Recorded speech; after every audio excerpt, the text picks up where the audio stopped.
welcome back everyone to another edition of All In Sports. It's your man, Lee Ice, and I am down at the time of 18 in Washington, D.C. Shout out to my man, David Roundtree, for having us here for this good show. As you can see, I'm joined by a man I have known for about, 30 years? 30 years. Remember when I was kind of it's my man, Mr. Derrick. What's up, bro? Thank you for joining us, man. This man is a golfer, poker brother, but today we want to talk about his basketball journey. But before we get into that, I want to thank everybody for turning to last week's show. Thank everybody for turning to this week's show. Like I always say, I hope we can entertain y'all going through, the ice don't say every word, but I'm always tell you, protect yourself and your families. That's the best way you know how. Mr. Henry, before we get started, we always bring the show in with a toast. All right.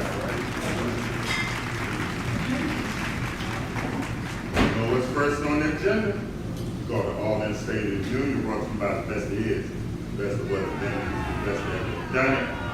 Main dog, Big Dog Hill. What's going on in the world of sports, bro? What's up, Kirk Ramsey, Brian Gumbo? Here we go, y'all. Hey, the NFL schedule came out the last time we were together, the ice. Philadelphia opens up with the Dallas Cowboys on Thursday night. How you feel? Oh, man, what Dallas really, bro? But I'm kind of glad because I ain't wanted to open up against us. Well, your team opens up against the New York Giants. How you feel? 1-0. 1-0, you sure? All right. Hey, Robert Ursay passed away this week. How you feel? I'm kind of sad. I mean, not kind of sad. He goes to this man. He was a different kind of owner, especially when he with my man. 2 years ago. Jeff Saturday. Jeff Saturday. But still, I hear nothing but good things about him. So, again, condolences. 0-2, Timberwolves, Knicks. How you feel? It's a wrap. Wrap it up like a Christmas gift. The Knicks are done. Sorry, Mr. Roundtree. They're done. They threw that damn lead first game. They can't recover the tips. Trying to play to the Roundtree. Minnesota as well. Since you mentioned Minnesota, the same thing. They the defense will see. So then that other guy, that mini Iceman, Gilchrist Alexander, or we can flat out fill it up, just like the Iceman. Also 0-2, the NHL playoffs, the Hurricanes take a 2-0 lead over the Carolina Panthers to beat the Washington Capitals and advance in the next round. How you feel? Well, the Caps are out, so I think follow some business. Lee Ice, guess what starts next Saturday? Or next Thursday night? The Canadian Football League. Oh, Canada. That's right, we'll be in Canada for the Toronto Argonauts and the Ottawa Red Blacks on August the 9th. Thank you, Toronto Argonauts, for inviting us back up for the 4th year in a row. Lee Ice, take us to commercial break. We're going to a break. When we come back, we want to chop it up. With Mr. Derrick Henry, we're going to talk about his journey, his NBA experience, his college basketball experience. But first again, we out here at the time of 18.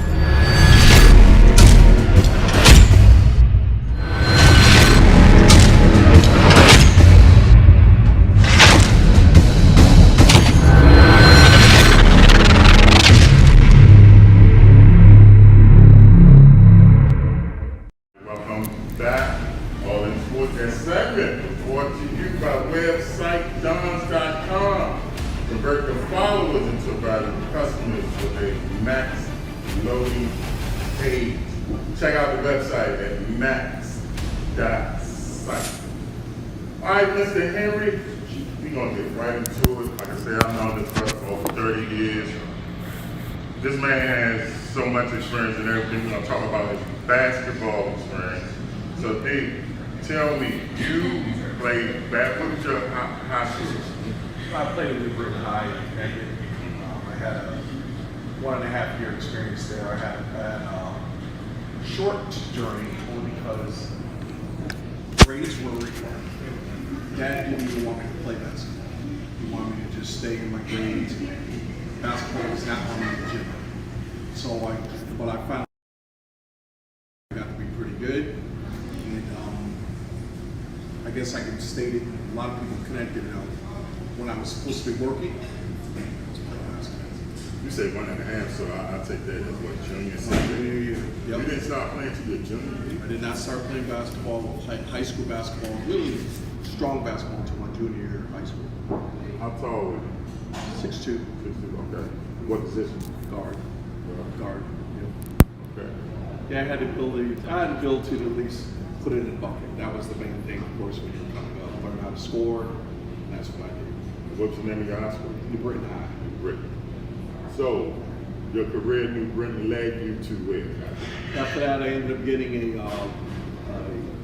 not a scholarship, I got a grant in aid to go into the University of Connecticut.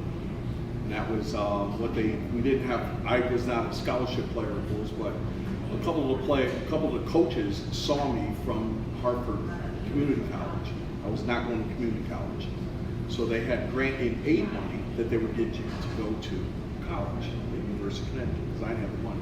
But when they granted me in, I got a chance to go try out, and Coach D. Rowe, back then, saw me play, and he said he knew who I was, but he didn't know that I would be coming here to at least try out for the team. But when I tried out for the team, everything worked out well. So this is your freshman year? That was my sophomore year. Yes. After you came from the community college. When I came from Harvard Community College, left out of there, ended up going to UConn. Once I ended up going to UConn, we played, and our basketball team was actually really good. We ended up having a lot of Connecticut players that came from local, and they could actually play. But at the time when I was in school, they didn't particularly draft and pick up a lot of African American players. A lot of the guys that come from upper echelon areas in Connecticut, but they did not recruit or go after players. So you was in Connecticut. Was there a lot of African American players up there? There were. Hartford, New Haven, Wilbercross, all those schools had a lot of black players that were really good. But they just weren't recruited at University of Connecticut. But then finally the coach wanted to win, and he saw that the other kids were winning state championships, and they started going after players that could actually help them win in college. So they went all over the city, or all over the state, and started bringing in players. So, okay, no, this is pre-Big East, though, right? We was a Wasn't ECAC, this is no Big East. So what other colleges was in that? Well, we had Boston, BU, New Hampshire, Maine, Rutgers. We played against in Hofstra, New York teams, and then of course the UMass and those teams. Those were our conferences. UMass was Doc playing for UMass back then? Well, Doc was before me, Okay. but Doc did play at University of Massachusetts. I had the privilege of seeing him play. When I played the high school American game, I saw my first privilege of seeing him at the Springfield Hall of Fame game. We played the high school game, and then Julius and them came in after and played the pro game after that. Any great experience playing against any great players in college? I mean, No, I didn't have the guys that we played against, the biggest team we played against was Rutgers. They had Eddie Jordan, Phil Sellers. That year, we played them, they beat us 4 times. They were 30-0 that year. I don't know if you remember that. Yeah, they were 30-0. They got us 4 times. But we took our team, we were the first team to actually go to the Sweet 16. And then we that team that made it to the Sweet? Our team made it, but they made it to the Final Four. Rutgers Oh, did. okay. So We made it to both of the y'all- yes. We made it to. We were the first team from our school to go to the Sweet 16, and then we of course ran into Rutgers. They ended up knocking us out. than y'all. They were, So y'all won y'all. So I'm pretty sure they was, I mean, how many, back then they only took what, about 16? they were only 8 teams. 8? Yes. No, for the tournament, the whole tournament. Oh, the tournament? Oh no, there was an entire 64. There was the NCAA tournament it was the NCAA tournament. They had the entire full roster. You know, all the teams got in that you see today. Well, now they expanded, but back then it was more than 32. It was like 64. It was a lot of teams. Remember, it was Indiana. I think won that championship. Michigan, Indiana, Michigan, Rutgers, and I forget the other team. That was the Final Four that went that. But they had it was very strong. So NCAA. what position did you play in college? Guard. Shooting guard. I was not good enough. I didn't have good enough handles to be a point. They wanted me to be a point, but we had guys that were true ball handlers. But I was able to shoot. The best college player you played against, and the best college player you played with.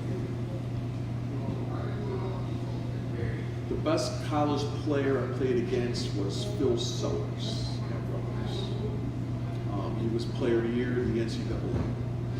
I guarded him. I could defend pretty well until I got against him. He served me for 28 minutes.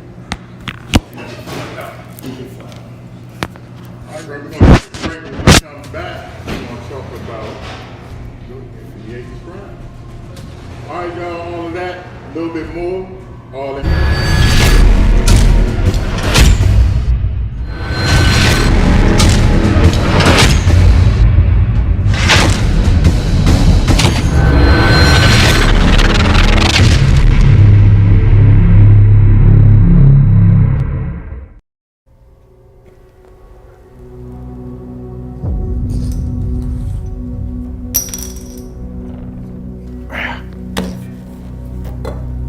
You boys want to call one? Sure.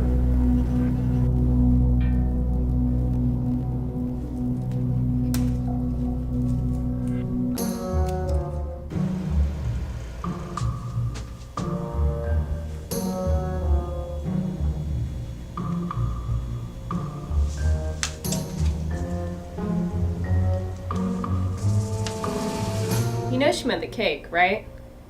Okay, some things are meant to be silly, but choosing web interactive technologies to host your business online is like the opposite of silly. They'll work with you and build your custom website. And the search engine optimization? Finding your company will be... You get it. As a business, you have to stand out. We're just pointing you in the right direction. Choose web interactive technologies. Don't be silly.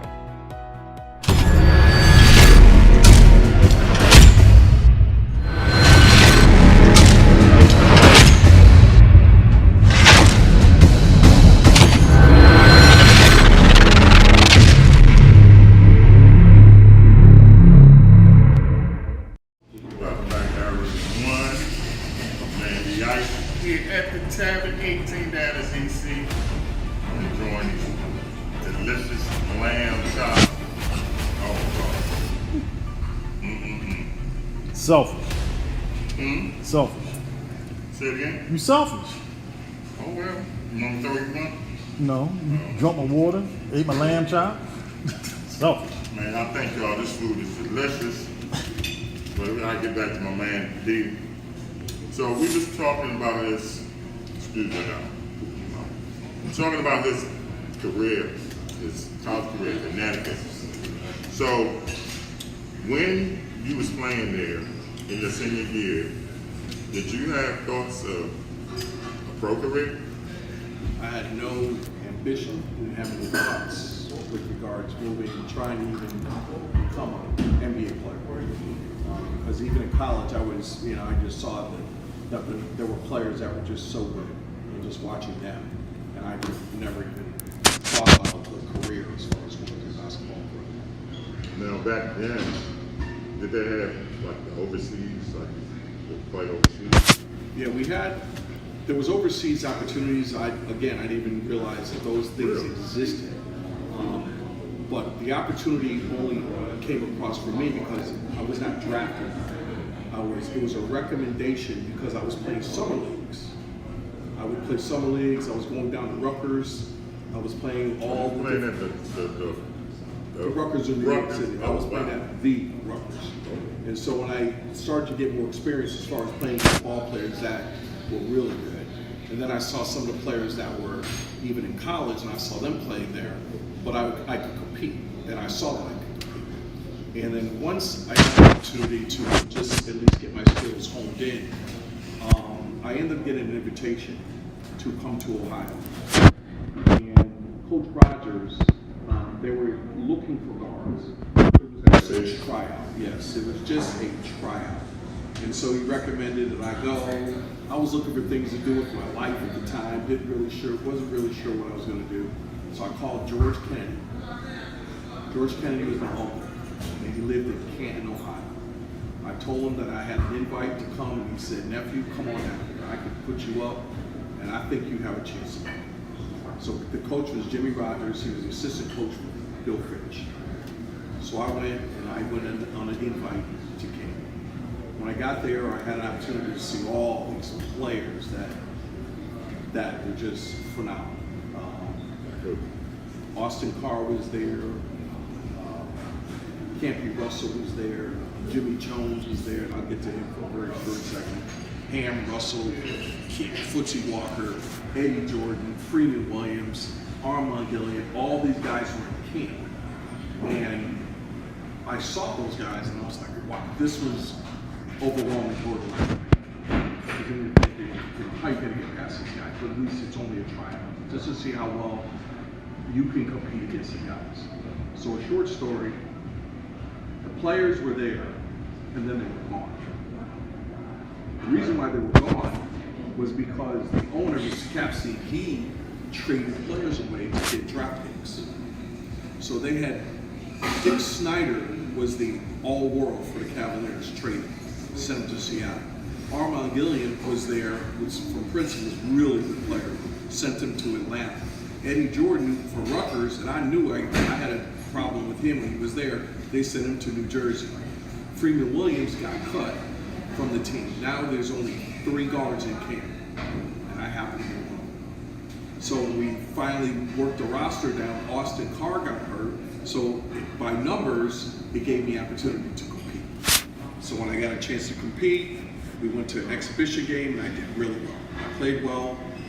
We had a couple exhibition games, and one of them, which I always have an opportunity to gloat about this one. The newspaper read with Campy Russell,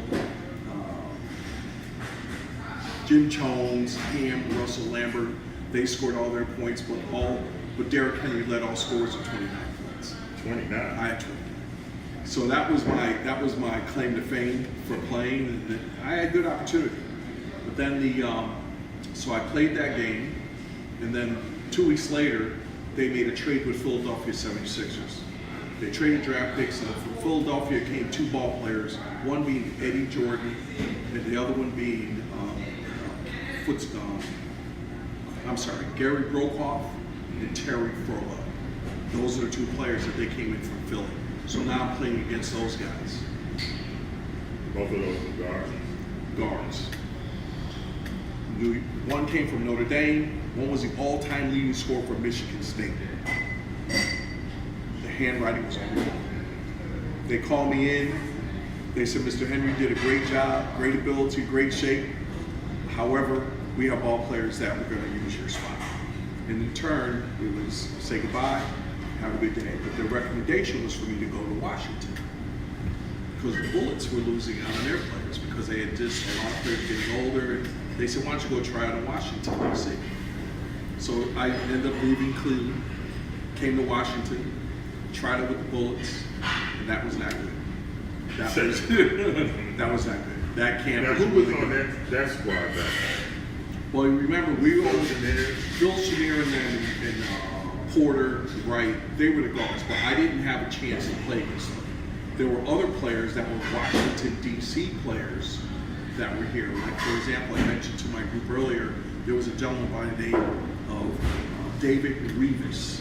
was here. He was, if anyone in Washington, D.C., and whenever you hear that name, he was the original Shake and Bake. And David was 6'5", he was drafted, I forget what college he came from. And David was absolutely one of the best ball players on the Washington Bullets camp tryout. The coach was Gene Chu, and who ran the camp was Bernie Bickerstaff. When that camp was over, they shook my hands and thank you very much. And even the gentleman by the Shake and Bake, he was released because they had all guards had no-cut contracts, so everyone had to get released from there. Wow. But it was And that's how you enjoyable. ended up in D.C. And that's how you ended up in Washington D.C. and everything. All right, y'all, we're going to take another break. When we come back, we're going to wrap this up with Mr. Henry. He got some more stories to tell. Again, we here at the Tavern 18 in D.C.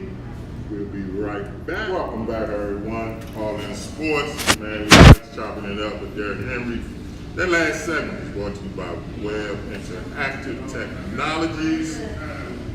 If you like our website, go check them out and see what they can do for you. All right, Derrick.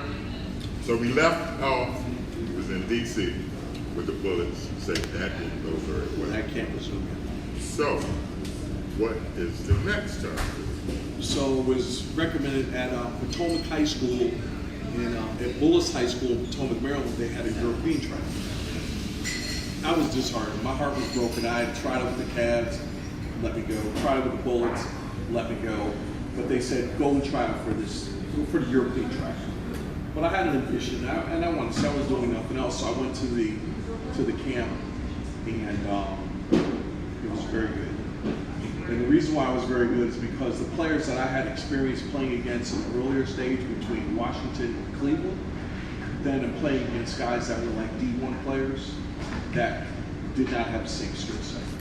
So playing against them, it was a lot easier to play against those guys. I had pro experience. So experience against the Yes. NBA trials is Yes, put a you over lot the top.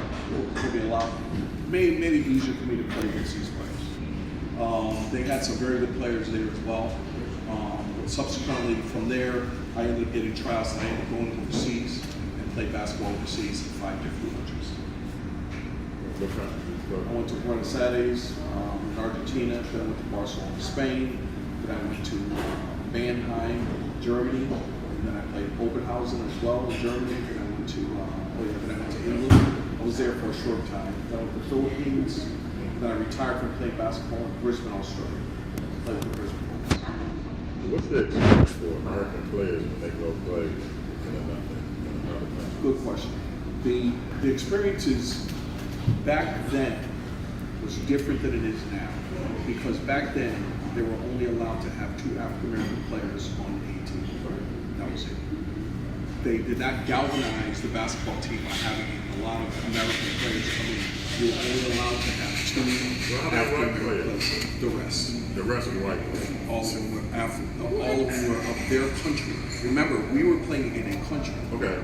So when you come in from America, your agent got you a job through the ownership to play on a team that were only allowed to have 2 blacks in the team. But you said the rest were white or from their For country. their country. Like for example, in Buenos Aires, David Rivas left here as well. I went with David, and we went to Buenos Aires. David did not leave that country for 13 years. They have a statue for him today.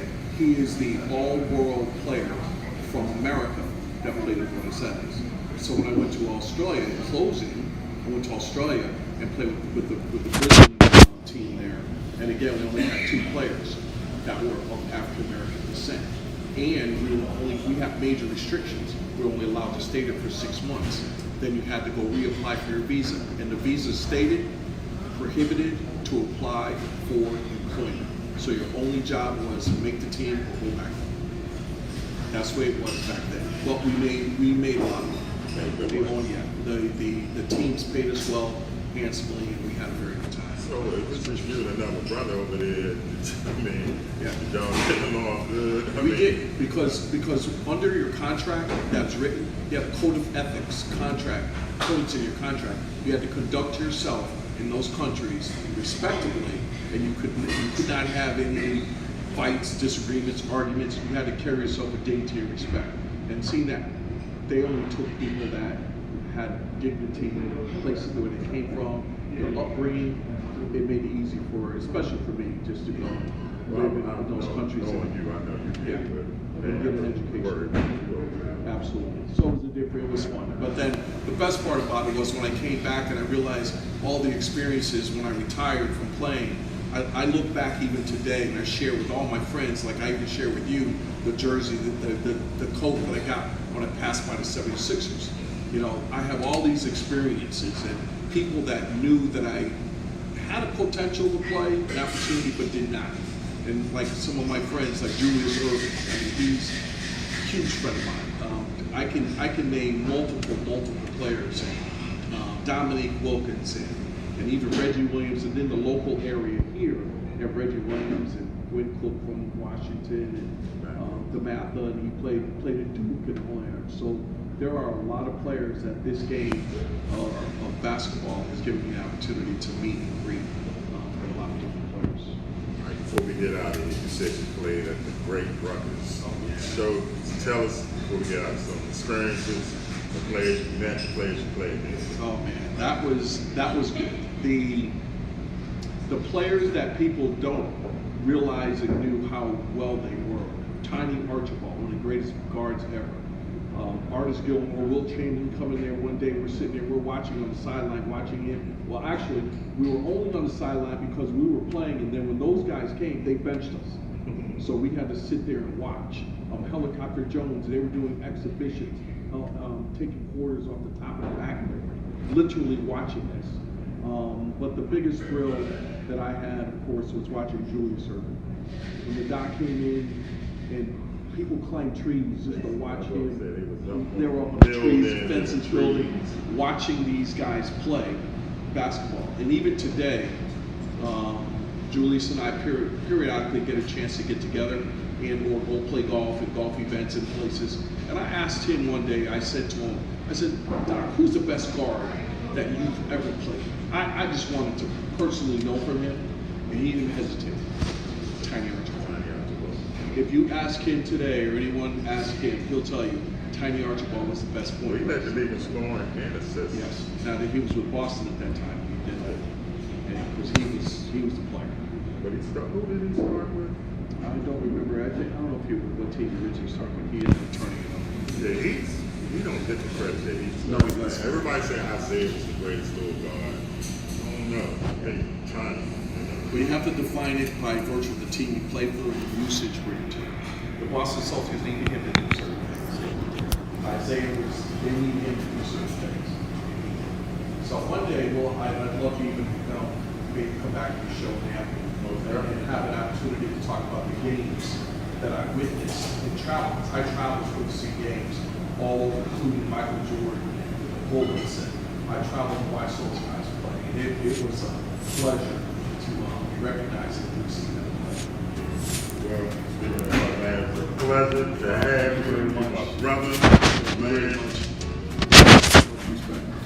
Before we get out of here, thank you again, Tavern 18.